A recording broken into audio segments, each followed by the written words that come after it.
Oi galera, tudo bem? Eu sou Emi, tô aqui pra mais um episódio, na verdade o nosso segundo episódio do podcast Solta a Pala, dentro da programação do Festival Baddest Afrontamento. Esse podcast nasceu com a necessidade de falar um pouco sobre as demandas da periferia, as demandas dos recortes artísticos e culturais da nossa cidade. E hoje a gente tá aqui com a Maitê. Oi, gente. Maitê, conta um pouquinho pra gente sobre você. Ai, gente, então, eu nasci no pé de açaí, vim no açaizeiro. Já é da Jussara. Já era Jussara, não, eu venho da cidade de Açailândia, que é no interior do estado.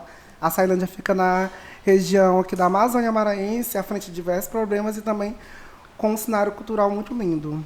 Então, eu vim de lá, eu estou aqui em São Luís desde 2017, mas sempre venho nessa discussão trazer a galera, veio o recorte de São Luís, eu falei, e a galera do interior? E a galera do interior que também está produzindo? E a galera de Açailândia? Sim, e eu faço parte do coletivo Explana Minha Irmã.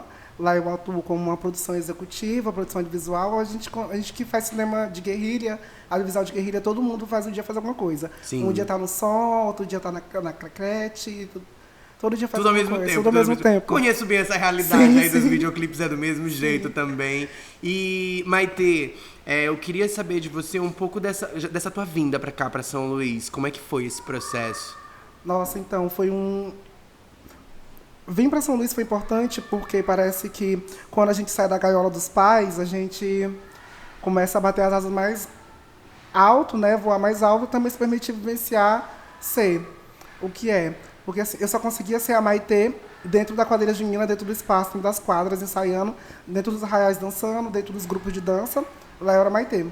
Em casa, outra pessoa. E vim para cá...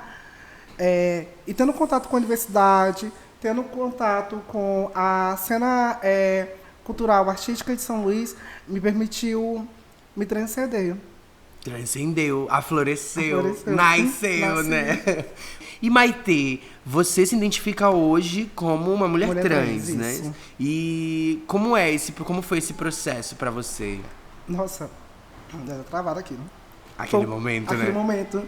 Foi um processo, assim, doloroso. Foi tênue, sabe? Tinha dor, muita dor, e ao mesmo tempo era um sentimento de alívio.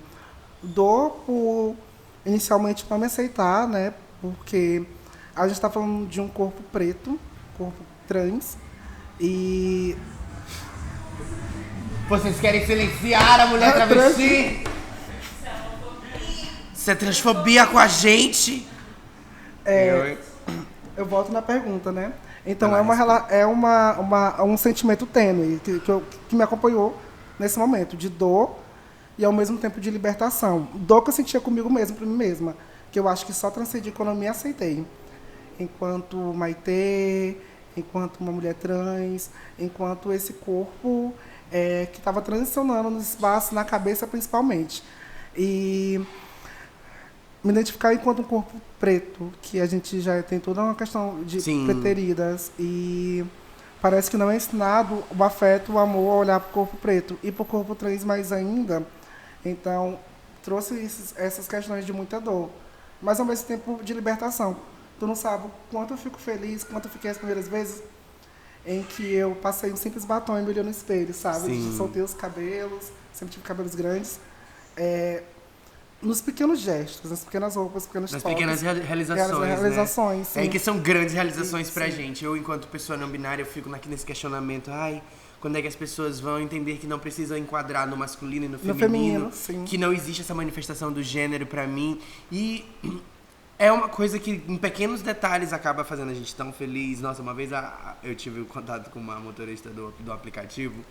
E ela falou que meu cabelo tava muito feio. Ai, gente. Mas olha no que eu me apeguei. Ela falou assim, você é muito linda. Você é uma mulher muito linda, mas esse cabelo não te valorizou na TV. Ela tinha visto uma entrevista minha. Aí eu falei assim, ela me tratou no feminino, ela me viu inteiramente como uma mulher, eu achei chique. Isso é perfeito. Achei muito chique. Mas, Maitê, vamos voltar aqui um pouco pro nosso rolê cultural? Vamos. A gente tem hoje, você faz parte do Explana, minha irmã. Isso. Você falou que desenvolve várias atividades dentro desse projeto de guerrilha, né, de audiovisual. Como é pra você hoje ser uma produtora audiovisual, fazer parte de uma produtora audiovisual no Maranhão? É desafiador, porque primeiro tem um olhar em que a gente não é capaz. É algo assim estrutural na nossa Desafio, sociedade. né? Tipo, talvez você não merece esse lugar. Isso. E outra coisa também são a questão dos editais. Eu tenho essa vivência, né, com a universidade, também com a escola de cinema, que é do governo do estado. A gente vai lá do governo do estado, ou é importante agora, porque a gente está diante da lei da Aldir Blanc. E, da mesma forma que teve que, na universidade, cotas e iniciação científica, para quem nunca fez iniciação científica, eu acho que já está mais que tardio o governo pensar cotas ou uma estrutura aí que vem fazer uma iniciação cultural para que as pessoas que não têm grandes currículos, as pessoas que não têm grandes acessos e oportunidades, em pensar estratégias de como seria essa pessoa que já produz, mas que ela possa receber um recurso que é captado por meio de impostos. Quem sofre mais com os impostos são os mais pobres. Demais. Os mais pobres que estão produzindo não têm acesso a essa captação que a cultura tem por meio dos impostos. Então, eu fico chateada. No formulário de inscrição da Aldir Blanc, eu fiquei caçando um campo onde eu coloco o nome social, porque até o dia da inscrição, eu tinha o nome social e eu ainda não tinha nos registros, que agora eu consegui. Nos documentos, né? E eu fiquei caçando. Aí lá no final, estava o nome artístico. Aí eu consegui colocar. Que desentendimento com a realidade, né? É interessante a gente falar essas coisas, porque é um momento em que a gente pode, como eu sempre falo, que o nosso projeto do Festival Badass de Afrontamento, ele surgiu da necessidade de mapear as demandas das populações pretas, periféricas, LGBTs, da galera que produz arte em todos os recortes. Seja no audiovisual, seja na música, seja no grafite, a gente tem essa necessidade de levantar essas demandas e apresentar como uma propositiva. Sim. Como uma propositiva, tipo, olha, talvez é importante a gente direcionar o nosso olhar para esse lugar bem aqui, porque existem demandas urgentes, como um nome social num campo de edital. Sim. Maitê, e dentro do nosso projeto, do Festival Badass de Afrontamento, a gente percebeu que o nosso projeto surgiu da necessidade da gente se ver, da gente se entender, da gente se olhar nos espaços. Tanto que rolou aquele grande movimento no dia 20, aquilo ali foi um ápice de identificação, dizendo pra gente, essa demanda ela existe, ela tá aí, é real. O audiovisual, vamos falar aqui especificamente nós duas enquanto produtoras do audiovisual. Você acredita que o audiovisual hoje ele é embranquecido pela falta de articulação, né, da galera que produz, ou pela falta de ferramenta de inserção de pessoas pretas? Então, a articulação ela acontece. Tem o Fórum Maranhense de Cineastas Pretos e Indígenas. Sim. E dentro desse fórum houve, ano passado, diversas tentativas de diálogo, tanto com os demais produtores audiovisuais cineastas, tanto com o governo. Porque a Lei Aldir Blanc e a Lei de Incentivo são instrumentos públicos para que venha a inserção. Mas existe é como se fosse a volta, a permanência do colonialismo dentro das formas de se relacionar. A pessoa é dona daquilo. E não é isso, né? Sim.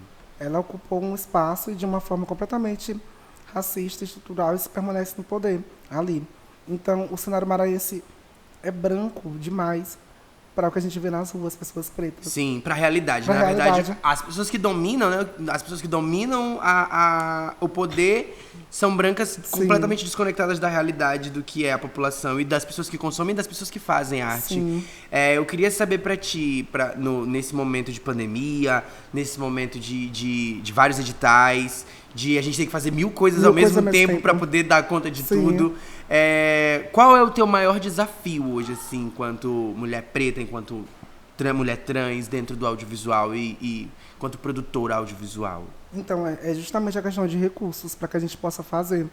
Porque para concorrer, né, a grandes editais e a grandes festivais, a gente precisa de recurso, comprar equipamento. O famoso faz-me rir. Isso. Para poder pagar uma equipe. Durante o período da pandemia foi horrível, porque a gente estava cheio de sonhos, esperança e tal, se articulando. E do dia para a noite a gente teve toda a nossa estrutura caindo pelo chão, caiu por terra. E até as pessoas de pedirem para poder sair do coletivo e a gente ter que inserir. Então a gente ficou de março até exatamente janeiro de março de 2020 a janeiro, parado. Janeiro de 2021, parado. Por conta da pandemia. Por conta da pandemia. Por Nossa, conta da gente muito pensar tempo e se reinventar, porque lives estavam saturadas. Sim. E Ninguém aguentava mais ver live, ninguém né? aguentava ver mais live. E o negócio é tu produzir live sem recurso. É difícil. Produzir Qualquer qualquer coisa sem assim, recurso, gente, sem recurso. As pessoas precisam entender a arte também como uma ferramenta, uma arte profissional, né? Sim. Tem a questão estética, tem a questão do prazer que se tem em ver, em estar por perto de uma questão de arte, mas também tem que pensar Na sobrevivência. dos fazedores, pessoa, sim. A galera sente fome, tem aluguel para pagar, tem várias coisas para fazer. Tem tudo para ser Tem tudo pago. para ser pago. Então, é um desafio enorme não ter recursos e eu volto. É emergente a gente se pensar em ferramentas, instrumentos jurídicos que venha por meio de uma lei ou algo assim do tipo, que temos que criar uma cotação para essa população, porque os de sempre estão produzindo e estão pegando os maiores cachês. Sim. E acaba criando uma experiência também, né? Sim. Traz um pouquinho de água pra Maitê aqui, gente. Assim, a gente, Obrigada, tem a oportunidade hoje de criar esse podcast pra gente falar sobre isso, né? Ser ouvida, a gente possa comentar sobre tudo isso que tá rolando. Mas em outros momentos a gente não tinha, né, esses espaços. Não e quando a gente tinha, era muito mais pra falar de uma perspectiva sobre você é cota aqui nesse momento. A gente colocou aqui só pra preencher essa vaga, mas na real a gente não quer te ouvir. E esse é o grande diferença do nosso projeto, porque é sobre nós e somos todas nós juntas, sabe? O projeto ele é inteiramente idealizado por pessoas pretas e pessoas LGBTs. E eu acho que isso é uma coisa muito inédita no nosso estado. Conversando com uma amiga minha que veio aqui gravar um clipe comigo, ela me falou muito sobre o quanto o nosso corpo trans, ele é revolucionário. Sim. E ele é inédito. Parece que as pessoas estão começando a entender a nossa existência agora. Exótica, a né? Maitê ali, a trans. Né? Ela faz isso. Ela é trans. Sabe? E é tipo, o rolezinho trans dela. Então, isso me atentou para várias outras coisas, que tipo assim, as pessoas realmente começam a se surpreender com a nossa existência, se surpreender com a nossa capacidade por conta da falta de contato dessas pessoas com os nossos corpos e do entendimento dela que essas pessoas ao redor delas existem. Existe pessoa trans em vários outros ambientes, sabe? E é importante a gente estar ocupando esses espaços porque a gente está transmitindo uma imagem. Criar imagens é criar realidades possíveis. Sim. Por muito tempo, a gente brigava. Precisamos ver advogados pretos nas televisões, nas novelas. Sim. Médicos pretos. A cotação preta de artista era sempre empregada ou nas novelas de época. Sim, novela de época de escrava. De escravo, isso. E aí a gente a gente ficava felizona só de ter uma atriz preta ali na televisão, sem imaginar do que eles estavam construindo. A criação de afetos também é bastante televisionada. Também mostrado bastante no audiovisual, nas músicas, imaginando pessoas assim... Criando um imaginário social. Criando um imaginário social. E aí a gente percebe o quanto ele tem poder sobre isso, sabe? O quanto isso afeta a nossa autoestima. Isso afeta. Então a gente precisa... Eu brigo para que venha ter mais afetos para os nossos corpos na televisão. Demais. Acho que vai ser um momento... E eu até recuso trabalho, às vezes, que vem retratar um pouco da violência. Me chamam para discutir sobre violência. Porque é alarmante, é emergente falar, e eu falo, eu divulgo todos os espaços. Mas a gente não fala só sobre isso. Não fala sobre isso, a gente não vive sobre só isso, sabe? Sim. E é emergente a gente tentar criar também outros repertórios. Outras pautas, a gente pode falar, por exemplo, sobre como a gente faz para desenvolver projetos culturais, sabe? Como a gente se desenrola para fazer audiovisual, quais são as nossas demandas dentro desse processo, porque a gente está em outros lugares. A gente está em outros lugares. Temos outras perspectivas de mundo, sabe? Eu acredito que a perspectiva do colonizador é que ele tem uma imagem única dos nossos corpos enquanto pessoas pretas, enquanto pessoas trans. E isso acaba colocando essa narrativa única em vários e vários espaços. Mas, Maitê, eu queria saber de você... você falou pra mim que veio de Açailândia, né?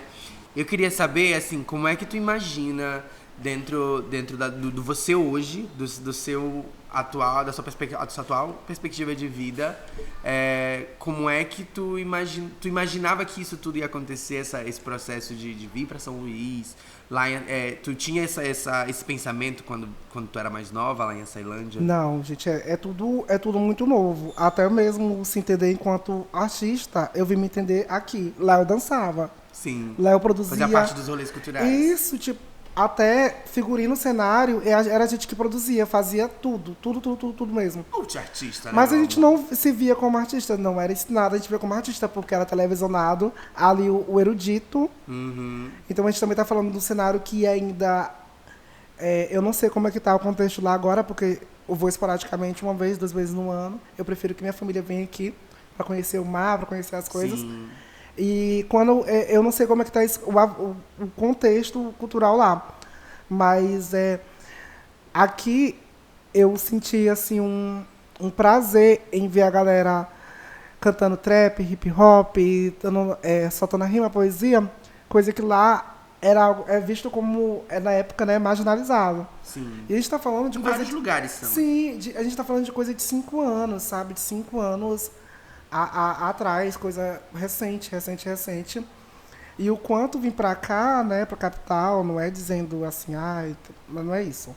O quanto vim para a capital me mostrou várias possibilidades e até vontade de... O mundo é muito grande, né? Sim. De sair daqui Sim. e conhecer outros espaços. A gente fica assim, né? Viaja lugares. pelo mundo. Sim, então, tipo, tudo que está acontecendo comigo parece que era como se eu tivesse Eu tinha um roteiro, né?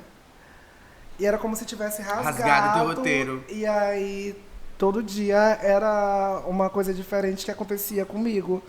E coisas muito boas, coisas muito libertadoras. E também coisas, assim, tipo, que foi me ajudando a amadurecer, porque nem tudo são flores, São né? Luís transformou a tua vida? Pra caramba. Transtornou. Muito, gente, muito, transformou muito.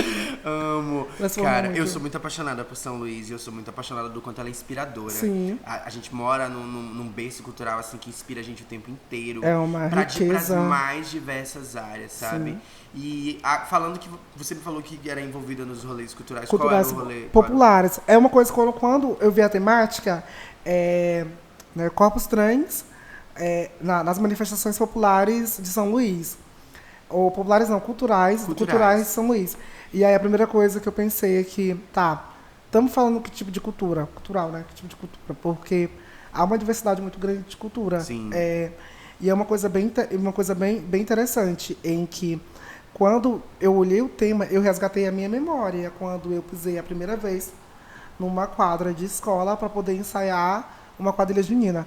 As quadrilhas juninas é uma potência assim, quando a gente se fala em cultura nordestina. Demais. Aqui tem muitos foguetos, né? Os grupos juninos de quadrilhas juninas são muito pequenos, mas da Baixada para poder mais do estado, a gente vê bastante manifestações. É muito mais quadrilha, né? Sim. E a galera se prepara o ano inteiro pra quadrilha. Começa em novembro para poder se apresentar em junho e dançar até final de agosto. E viajar. Vão descer até Brasília, no Arraial Brasil, viaja ali em Fortaleza. Então tem todo um circuito. E quando e há uma discriminação da população quando se vê, porque fala assim, quadrilha é lugar de viado, só tem sapatão. É um bando de homem que se veste de mulher, quer ser mulher, mas se bota roupa de mulher para poder... Nossa! Então, tipo, a gente ouvia desses comentários mais absurdos, né? Chocante. Mas também de comentários maravilhosos de quanto isso engrandecia e era espaço de refúgio, sabe? Então, a arte sempre né? Um espaço de refúgio. Eu amo. Então, quando eu chegava na quadra, parece que eu tirava, assim, a máscara. Uma máscara, sabe? E jogava assim, falava que é meu momento, porque é meu espaço. Chega, é meu palco. E aí o negócio é que a gente dançava um espetáculo que era tipo assim de 30 minutos, mas eu tinha um pique para aprender as coreografias de homens e as coreografias que eram das damas mulheres. E aí quando faltava alguma dama numa apresentação, a senhora se lançava. Meu Deus, alguém me presta um figurino aí que eu vou. E aí era muito prazeroso tu se transvestir e falar, é isso que eu quero fazer, é isso que eu quero dançar. Essa sou eu. Então, a arte, as diversas formas expressivas culturais são espaços de refúgios. para nós LGBTs. Demais. Porque, por um momento, as pessoas elas não vão olhar o teu gênero, a tua identidade de gênero, a tua sexualidade. Elas vão olhar o teu talento. Ela vai olhar teu talento, ela vai olhar tu dançando, te expressando, tua produção. Isso é massa. E uma coisa bem interessante é que elas vão olhar, mas vão ver que é nítido, porque a arte dialoga muito com nossas identidades, com nosso gênero. Olha o que é o Vogue hoje, pelo amor de Deus. A cultura ballroom no Maranhão está fervendo. Sim. Davi Rebolativo, Josi Negroni, estão grelhando aí horrores. E assim, amiga, pensando aqui, fazendo uma retrospectiva do meu rolê dentro da produção cultural, dentro da produção de cultura, da produção de arte e de ser artista, foi muito tardio o meu entendimento de que eu poderia assumir esse papel de artista também, sabe? Assim como você citou aqui, eu acho que existe essa certa barreira de que alguns lugares não são naturalmente merecidos a nós, não são espaços que nos cabem. E isso me fez entender muita coisa nesse processo, sabe? Tipo assim, como é que é criada essas ferramentas de... Por que é criada essa ideia de que não nos cabe, sabe? Por que esses espaços não nos querem lá? E hoje a gente teve a oportunidade de criar uma programação que tinha várias artistas trans, que tinha várias artistas travestis e que elas estavam envolvidas em todos os processos da programação, porque era um dos compromissos do nosso projeto. É uma gama da população, sabe? É um recorte da população que outros projetos não enxergam. E não enxergam não porque não querem. Na verdade, não enxergam não porque não se conectam, mas porque não querem, sabe? Sim. Porque os projetos acontecem, essas pessoas estão presentes nos lugares, estão convivendo nos mesmos espaços, mas não são convidadas para serem pensantes desses projetos. E que foi uma das coisas que a gente fez. A gente teve a nossa apresentadora e aí a gente chamou ela para debater roteiro, para fazer material de divulgação e tudo mais, para que isso tivesse uma troca, para que isso tivesse um diálogo com a realidade dela, né? E isso faz total diferença na hora que a gente vai nos desdobramentos, como do podcast agora, porque a gente entende de onde a gente começou, né? O que a gente conseguiu fazer dentro de um projeto cultural apoiado pela Secretaria da Cultura do Governo do Estado. E o que a gente ainda pode fazer, sabe? O que a gente ainda pode construir para que isso não se torne um rolê unilateral ou único, sabe? Unitário, onde vem só de um rolê. Ah, só pode mulher trans artista. Ou então a única pessoa que eu vou colocar que tenha um recorte que seja não cisgênero dentro do figurino. Ou da maquiagem. Sim. E não, a gente ocupa vários outros espaços, que estamos em diversos outros lugares que a gente pode trazer para pautar você enquanto produtora de audiovisual, produtora de cultura, enquanto artista. Tudo isso é muito importante para a construção do imaginário social, como você falou. Sim. E é algo que está aí acontecendo na cara da galera. Basta a gente aprender a enxergar e ampliar o nosso olhar. Uma coisa interessante é que esse espaço de ser chamada para produzir, para construir junto, é algo que nós mesmos estamos fazendo com nós mesmas. Só nós fazemos. Porque os outros chamam a gente, vamos lá, precisamos de uma diversidade. Tem a menina lá do Esplana, como é o nome dela? Maitê, a trans. Chama ela. Mas assim, quando chega é papo, um roteiro do tal, eu tenho a preocupação de saber o que vai acontecer, qual é a temática, que vai... Sim. Que é importante isso ser chamado. Para se conectar, Para se conectar. E eu já me meti em cada buraco justamente para ser vista, porque é importante ser vista. A gente se submete às vezes, né? Sim. Para ser vista, porque é importante a gente... Lembrar que a gente tá aqui. Oi, tudo bem? Tudo bem. Sou Maitê, tô produzindo. E é importante porque... Eu vejo hoje pela sala de aula, né? Eu faço parte do programa de iniciação à docência, que é o PIBID. E quando eu fui me apresentar como estagiária docente na turma, eu falei, gente, sou Maitê e provavelmente vou encontrar um dia nas redes sociais, as coisas. Mas para que não aconteça nenhum constrangimento, eu sou uma mulher trans, meus pronomes de tratamento é ela e dela. E eu terminei a fala e duas meninas levantaram a mão. Eu também, falou, não, eu também sou trans. E eu também sou trans. E um cara também tinha lá. Então, espaço de referência. Sim. E para mim isso foi muito significativo, certo? Até com os olhos cheios de lágrimas. Porque... Te tocou, né? Eu estava lá no momento como professora, sabe? Como estagiária docente. E é mais um adulto de referência. A gente também tem que pensar isso para as nossas crianças LGBTs. Demais, demais. Nossa, e falando de criança LGBT, a gente teve recentemente o lance do Bregoso. Eu fui inventar de gravar vídeo da galera no Bregoso. E a gente percebe o quanto aquilo muda a perspectiva de toda uma comunidade. Gente, um vídeo com grande visualização muda a perspectiva da comunidade inteira.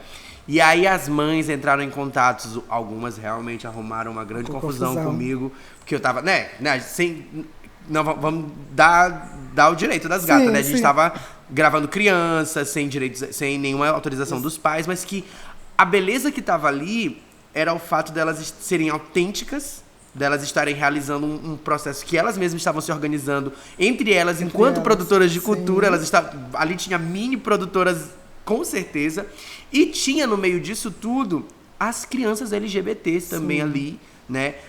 Os adolescentes LGBTs que estavam mostrando o seu talento. E aquilo trouxe aquela perspectiva, tirou esses corpos de perspectiva de chacota, de piada, de dentro da comunidade, para uma perspectiva de celebridade da comunidade. Isso é muito incrível. Eu acredito que esse seja um compromisso nosso também, né? Da gente querer criar essa dinâmica de, tipo, nós precisamos ser levadas a sério precisamos ser levadas a sério na arte que a gente faz. Eu acredito que a gente sempre tem que estar se provando, né? A gente tem sempre aquele rolê de, nós temos sempre que fazer para poder provar que nós somos boas o suficiente, que nós temos um trabalho, que temos um currículo. E isso é chato. Demais. Chega muita gente te questionando sobre o teu currículo? Demais. Porque assim, já me deram até carteirada. A pergunta, quem é você? É uma carteirada. Quem sou eu, meu amor? Tá aqui, ó. Minha ID fala tudo, meu trabalho fala tudo. Pois é. E é uma coisa assim, horrível, porque... eu sóbria sou uma lady. E eu bêbada sou uma louca, mas eu sóbria, chego no espaço, oi gente, tudo tal. Cumprimento todo mundo, eu começo, e aí eu vou tentar fazer o trabalho. E o trabalho ele vem pouco, então meu currículo está começando agora. Agradeço muito o Explana, deu por estar me dando a oportunidade de estar exercitando. De estar desenvolvendo. Roteiro que eu adoro escrever, gente. Tão bom, né? Quem tá ouvindo aqui gosta de um melodrama, uma coisa assim bem... Já bem te clichê, lança, já bem chama a gata. LGBT me chama, que eu apresento, de direção e de explorar bastante os espaços. A escola de cinema também me dá uma oportunidade de currículo. Mas meu currículo é pequeno por falta de recurso, por falta de contratações. A realidade é essa, não estão contratando a gata, não quer dizer que ela não seja menor ou pior do que ninguém. E também a questão de agora me perceber como artista. Agora de, tipo assim, de não deixar os outros dizer quem é artista ou quem não é artista. Ou de determinarem quanto vale a tua arte, quanto vale minha arte. Onde vale a tua arte. Sim. Então, eu estou presente nos espaços em que eu me sinto bem, né? E que eu sei que eu posso somar. Quando eu vi o convite aqui, que eu vi uma mana preta, não binária, artista, que está se lançando aqui na cena, eu disse, gente, eu vou na hora. Porque é parceria, isso aqui fortalece. Porque, como eu disse, se não for nós por nós... Quem é que vai fazer? Porque eu sozinha eu consigo, guerrilha, mas não vai ser a mesma coisa que em coletivo. E nós somos multidões. Se a gente para pensar que nós somos potências unitárias e nós somos multidões, então são várias potências juntas. E eu acredito que essa realidade ela esteja sendo construída de uma maneira muito plural, né, em várias áreas. Por exemplo, eu sou da música, você é do audiovisual. Sim. Nós temos pessoas no figurino, nós temos pessoas na contabilidade, nós temos várias pessoas ocupando vários espaços, né? A gente tá fincando o nosso pé nos nossos lugares onde que é por nosso de direito, e agora, para além de fincar o nosso pé, nós estamos colocando o pé à frente e dizendo aqui, não pisa no meu calo, sai da minha frente, esse aqui é meu caminho, esse aqui é minha trajetória. E eu acredito que antigamente a gente não podia dizer assim, esse é o nosso espaço, que a gente não se sentia. Agora a gente pode dizer, é nosso, e é nosso. É importante se impor, Eu não sei como que é teu caso em relação a algumas produções, né? Mas antes eu tinha um nome morto, como a gente chama dentro quando a gente transcende, muda de nome, né? O falecido, O falecido, eu falo finado, né? Assim. E aí, tipo, eu tenho umas produções, né, pela escola de cinema, em que eu peguei direção, roteiro, Uma delas é a Namoradeira, tem gente que critica, tô nem aí, mas é clichê mesmo. E outras, fiz. E outras produções que eu fiz, né? Tipo A Bêbada da Ladeira, que é muito engraçada, mas que a gente perdeu esse vídeo, mas que tava lá o nome do finado. Então eu não consigo mais incorporar hoje no currículo. No currículo não pode agregar. Não dá pra agregar, não dá. Não te pertence, não é você, não é sobre isso. Até a forma de pensar, de produzir, eu consegui transcender. Por ironia do destino, M sempre foi M, sabe? E aí eu me apeguei nela, ela chegou, ela disse, mano, eu vou tomar conta da sua vida, ela toma conta do meu dia, ela toma conta da minha sanidade mental. A M me dá trabalho. E por sinal, eu tenho orgulho de dizer que perfeito. Eu sou a M, sabe? Não tem nada mais incrível de você chegar no lugar e, tipo assim, as pessoas perguntarem quem é você e dizer, sou o M. Isso é perfeito. Apenas isso. Mas é o nome artístico? Não. Sou eu. É isso que eu queria voltar na questão lá, da questão da Audi Black, né? Que tava... eu não encontrei o nome social, né? Não tinha, mas tava lá o nome artístico. Mas, tipo assim, não tem como separar, tipo, a Maitê, que é cientista social, da Maitê indivíduo, da Maitê artista. Eu sou isso tudo. O tempo inteiro. O tempo inteiro, sabe? Então eu fico assim, Não tem que criar mecanismos pra diminuir o quanto nós somos. Nós somos essa potência por inteira. Isso. Por inteira desse jeito. E vai ter que lidar com isso. Lide com isso. Sim. E aí bola pra frente, eu respirei fundo, eu falei, gente, vou fazer uns stories, vou gravar. Aí na hora já me arrumou outro trabalho pra fazer. Eu falei, não, vou deixar isso aqui pra olha aí, a arte te respondendo. A arte te respondendo, né? Mas é isso, acho que a gente tem demandas muito importantes pra pessoas trans e corpos trans Sim. dentro da nossa cidade, em todas as áreas que a gente precisa pautar. Criar diálogos, criar pontes, ser ouvidas, sabe? É muito importante falar. Um podcast pra falar é algo muito massa, porque as pessoas param pra nos ouvir. Sim, eu adoro podcast, gente. Eu soube que a senhora tem aí um podcast também, Sim, não tem? Sim, podcast Toada, é do Explana. A gente fica, como eu te falei, né? Tem alguns lugares que eu fico só na produção executiva. Sim. E lá é uma delas, porque assim... Se a gente não parar para ler o edital, para escrever, né, o projeto, para realizar o projeto, até para fazer fotografia e editar, eu tô começando a aprender agora, porque se a gente não fazer, não tem quem faça. E quem faça, que a gente tem que valorizar o trabalho do nosso colega, né, da nossa colega, é isso. Mas a gente vai criando potências. A gente ouve lá. Vamos ouvir sim demais. E a gente vai ficando aqui. Muito obrigado, Maitê, por todo esse seu conhecimento, toda essa sua contribuição ao nosso projeto.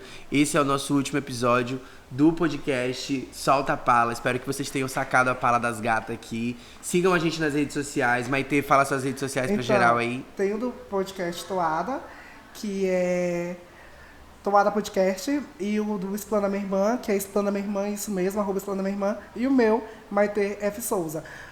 Nos dois... Lá é profissional, o meu é só meme. é só o dia a dia. Eu dando close.